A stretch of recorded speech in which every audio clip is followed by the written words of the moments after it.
maana Saidna Daudi alayhi salam, kwa mujibu wa Mtume sallallahu alayhi wasallam, alikuwa na dua yake maarufu alipokuwa kijana anaomba Nabii Daudi alayhi salam.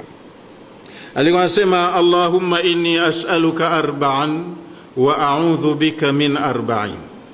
Mola wangu, mimi ninakuomba hapa duniani unipe mambo manne, na ninakuomba unikinge na mambo manne.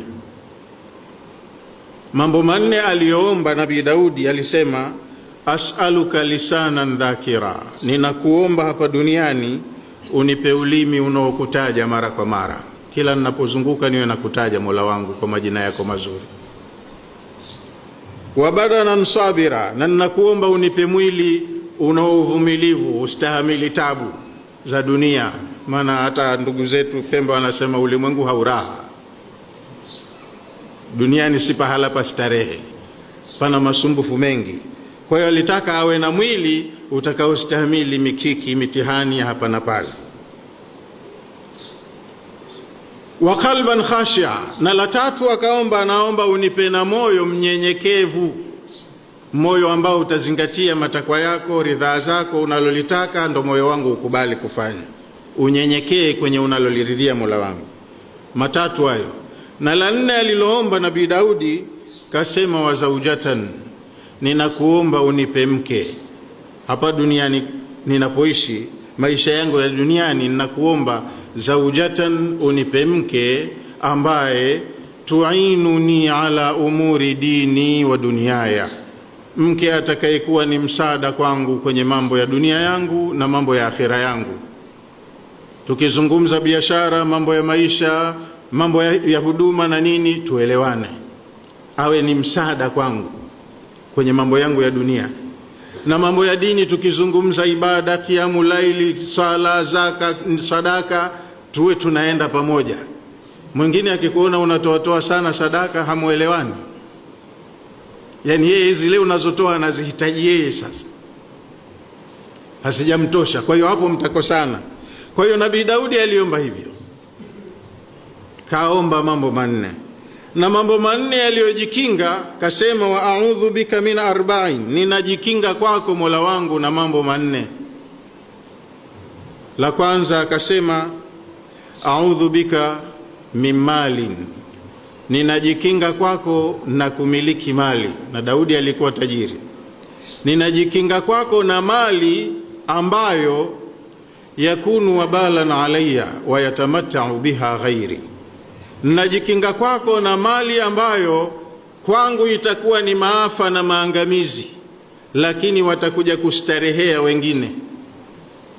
Ni mali ya batili na dhulma, we unadhulumu, unalimbikiza tu mali, halafu ukeshakufa warithi wanatumia mali za mzee, lakini hisabu ya mali, vipi ulichuma, inakuja kwako wewe ulioitafuta. Wayatamatta'u biha ghairi, wanakuja kustarehea wengine warithi, hawaulizwi mliichumaji, anasema sisi tulikuta kwa mzee. Kajikinga Daudi na mali kama hiyo. Na la pili akasema, wa a'udhu bika min waladin, ninajikinga kwako na mtoto yakunu alayya sayyida, ambaye atakuwa ni bwana kwangu. Yani mimi ni salimu amri kwa mtoto, anipelekeshe, aniendeshe anavyotaka yeye bila ya ridhaa yako. Usije ukanipa mtoto kama huyo.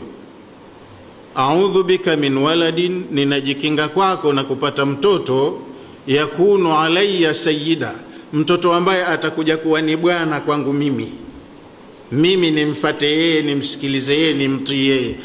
Najikinga kwako Mola wangu na mtoto kama huyo.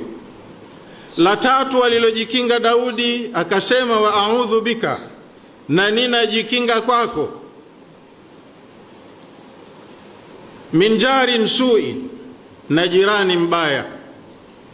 Wa a'udhu bika, na ninajikinga kwako min jarin su'in, najikinga kwako na jirani muovu.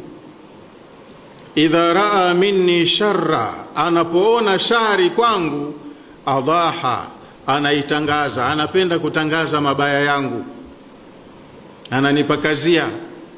Wa idha raa minni khaira, lakini jirani huyo atapoona kheri kwangu, ankara, anachukia, hapendi mafanikio yangu.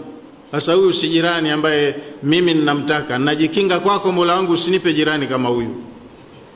Akanitangazia mabaya, lakini akiniona nina jema lolote akachukia, roho yake ikawa imefanya donge. La 4 akasema, wa a'udhu bika, na najikinga kwako Mola wangu, min zaujatin, na kuja kupata mke, tushayibuni qabla almashibi, ambaye atakuja kunizeesha kabla ya siku zangu za uzee kufika. Wa a'udhu bika, na najikinga kwako, min zaujatin, na kupata mke, tushayibuni qabla almashibi, atakaye niotesha mvi kabla ya siku za kuota mvi kufika. Sasa mke ni faraja ya maisha, lakini mkielewana, akawa anaendana na interest zako. Lakini sasa mke yeye ndo awe anakuendesha wewe, hakuna raha ya maisha, huyu na furaha katika hii dunia. Kwa hiyo Allah kwa kuwaridhisha watakaoamini na wakafanya vizuri, raha ya maisha kwa ukamilifu wake wataipata huko baada ya kurudi. Wanapewa wake ambao ni wake watakaoridhika nao, hawana maudhi hata kidogo. Walahum fiha azwajun mutahharatun, watapata huko peponi wake waliotaharika. Yani walahum fil janna, watu waumini waliofanya mema wameandaliwa huko peponi, zaujatun min alhuri alaini, wake katika mahuri alaini, mutahharatun min alaqdhari wal adnasi, wametaharika kutokana na uchafu na takataka mbalimbali, mambo yasiyopendeza, alhisiya wal maanawiya, mambo ya kuonekanwa na yale ya kufikirika. Hisi ni kitu ambacho kinaonekana, kuna kihisi, na maanawi ni ule uchafu wa kimaana, bad behavior, tabia mbaya. Qala Ibn Abbas, na hapa pia habrul Islam Ibn Abbas amesema, mutahharatun min alqadhari wal adha, wenza wa huko wametaharika kutokana na uchafu na maudhi, hawana maudhi. Hapa ndo hivyo, nyumba yako unaweza ukaikimbia ukasema bora ulale msikitini. Kailula unaipiga msikitini na nyumba yako nzuri unayo, lakini wakule hawana maudhi kama hivyo. Waqala Mujahidun, na Imam Mujahid amesema, mutahharatun min alhaidhi wan nifasi, wametaharika wanawake wa huko, hawaendi zile siku zao za ada kama hapa, na kule hakuna kuzaa tena, kwa hiyo hawana siku za nifasi, ni wanawake wasafi saa zote. Walghaiti walbauli wanikhami, hawaendi haja kubwa wala ndogo, wako wasafi saa zote. Waurida